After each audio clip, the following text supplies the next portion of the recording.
Unit number 2 کا point number 3 ہے اخوان المسلمین کی غرض و غایت اور مقاصد و رسائل و ذرائع۔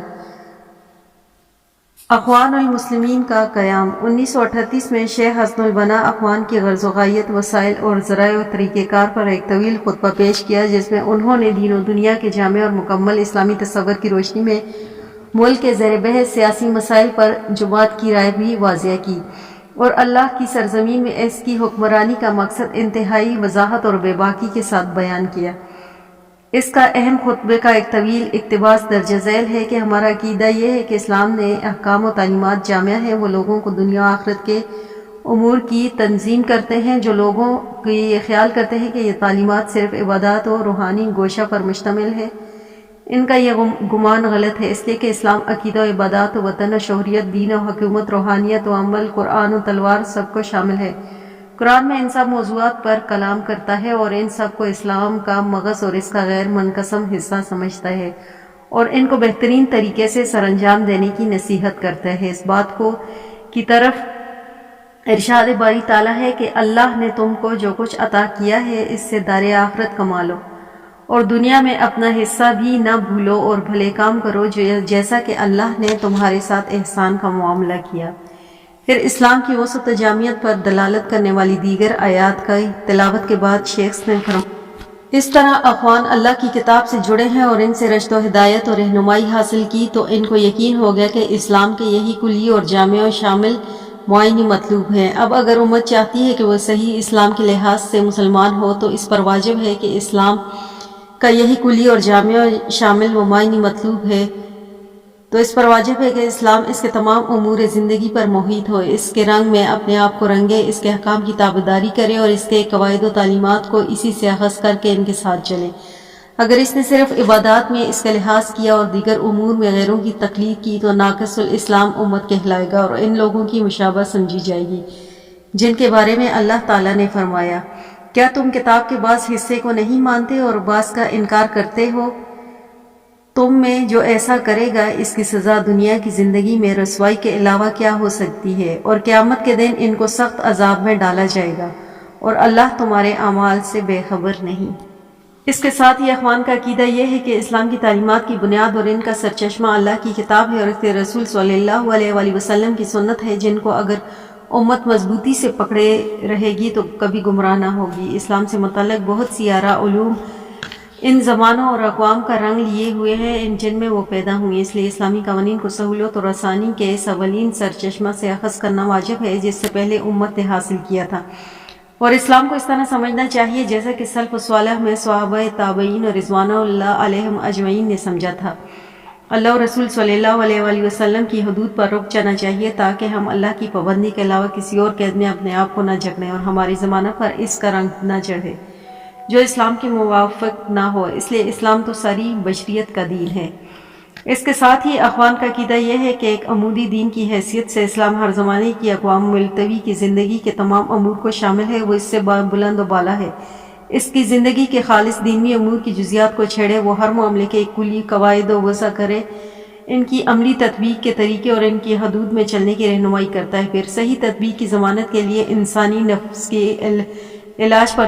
پوری توجہ دیتا ہے، جس پر دراصل تمام قوانین کے اخراج، سوچ و بچار اور تکوین و تشکیل کا انحصار ہے۔ لہٰذا اس کے لیے ایسی کارکردگیاں تجویز کیں جو ان کو خواہشات سے پاک کرے، اس میں غیر صحت مندی کے میل کچیل کو دھوئیں، ان کو کمال فضائل کی ہدایت دیں اور ظلم و زیادتی اور کوتاہی پر اس کی تنبیہ کریں۔ اس لیے جب نفس پاک ہوگا، راہ مستقیم اختیار کر لیتا ہے تو اس سے صادر ہونے والی ہر چیز صالح اور خوبصورت ہو جاتی۔ لوگ کہتے ہیں کہ عدل و انصاف قانون کے الفاظ میں عبارت نہیں بلکہ قاضی کے نفس میں ہوتا ہے۔ خواہشات و اغراض کا بندہ ایک قاضی انتہائی عدل پر مبنی قانون کی ظالمانہ تطبیق کر سکتا ہے، جبکہ خواہشات نفس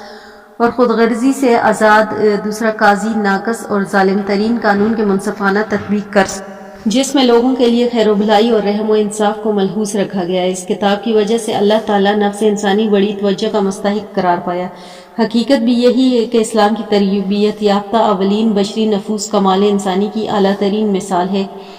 اور نمونہ بھی ہے۔ انہی وجود سے کہا جاتا ہے کہ اسلام کا مزاج و فطرت تمام زبان اور امتوں کے لیے سازگار ہے اور اس میں ان کی تمام ضرورتوں اور مطالبات کی گنجائش ہے۔ اس وجہ سے وہ دوسرے صالح قوانین سے استفادہ کر کے اس وقت تک منکر نہیں ہوتے جب تک کہ اس کے عامہ مسلمہ اصولوں اور کلی قواعد کے خلاف نہ ہوں۔ اخوان کی جامعہ و کامل فہم اسلام کا نتیجہ تھا۔ ان کے افکار و خیالات میں امت کی تمام اصطلاحی مکاتب فکر کے لیے مفید عناصر کی نمائندگی تھی۔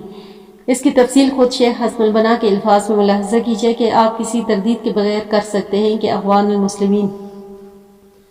نمبر 1 صفحہ دعوت اس لیے کہ وہ اسلام کی دعوت کی طرف بلاتے ہیں جو کتاب اللہ اور سنت رسول صلی اللہ علیہ وآلہ وسلم کے صاف و شفاف چشمہ سے ماخوذ ہے۔ نمبر 2 سنی طریقہ اس لیے کہ وہ عقائد و عبادات سمیت ہر مرحلے میں سنت و پاک پر ممکن حد تک عمل کے لیے اپنے نفوس کو آمادہ کرتے ہیں۔ نمبر 3 صوفیانہ حقیقت ہے کہ اس لیے کہ وہ جانتے ہیں کہ خیر و بھلائی کی بنیاد نفس کی پاکی، قلب کی صفائی، عمل پر پابند، مخلوق سے اراض، اللہ کے لیے محبت اور خیر سے ارتباط پر مقصر ہے۔ نمبر 4 سیاسی ادارہ ہے اس لیے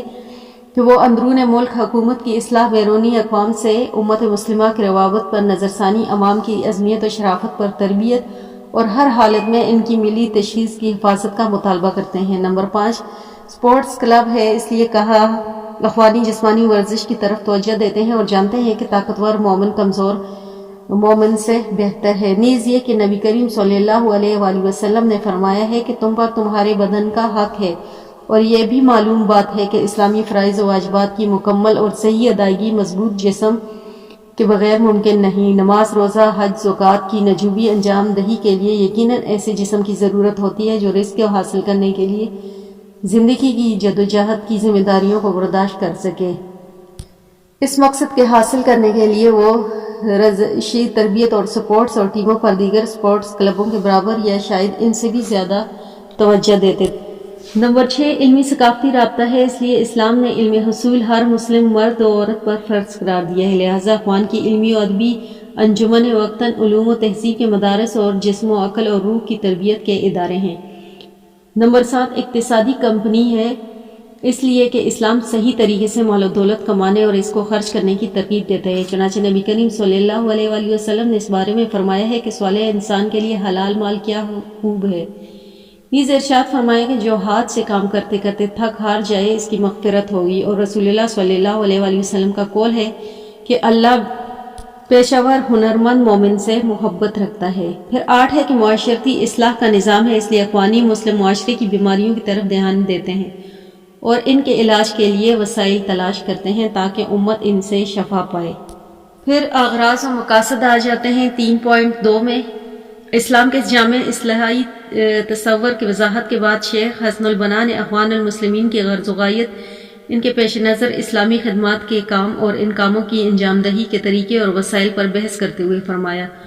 وہ اخوان کا مقصد صحیح اسلامی تعلیمات پر ایمان رکھنے والی ایسی نئی نسل کی تشکیل ہے جو امت کی زندگی کے تمام پہلوؤں کو مکمل طور پر اسلامی رنگ میں رنگ دے۔ ہم نے کہا کہ اللہ کا رنگ اختیار کیا اور اللہ کے رنگ سے بہتر رنگ کسی کا ہے۔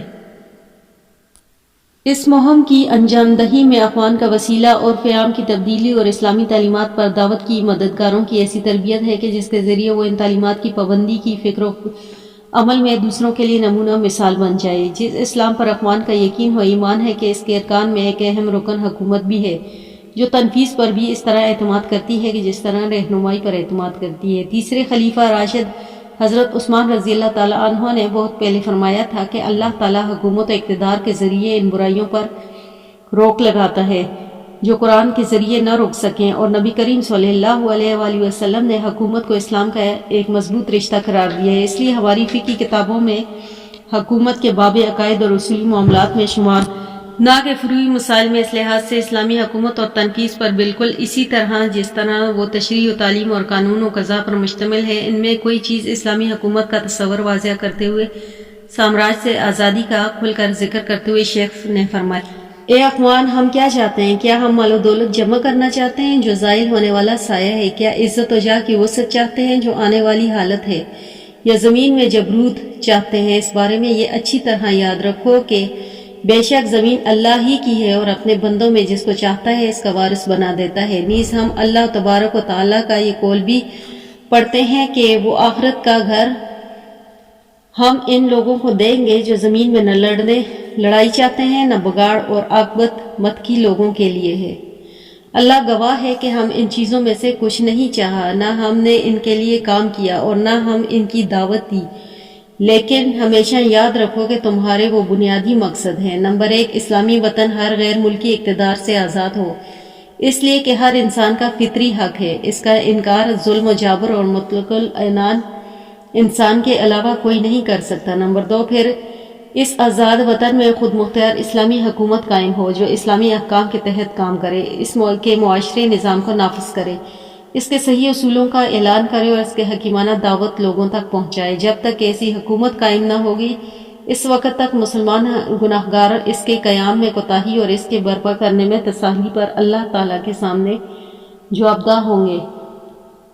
آج کے پریشان کن حالات میں یہ بات انسانیت کے ساتھ بھی ناانصافی ہے کہ ایسی حکومت تو قائم ہو اور برقرار رہے جو ظلمانہ اصولوں کا نعرہ دیتی ہے اور عاصبانہ تحریکوں کی ایک پکار لگاتی ہے، مگر لوگوں میں کوئی ایسا بھی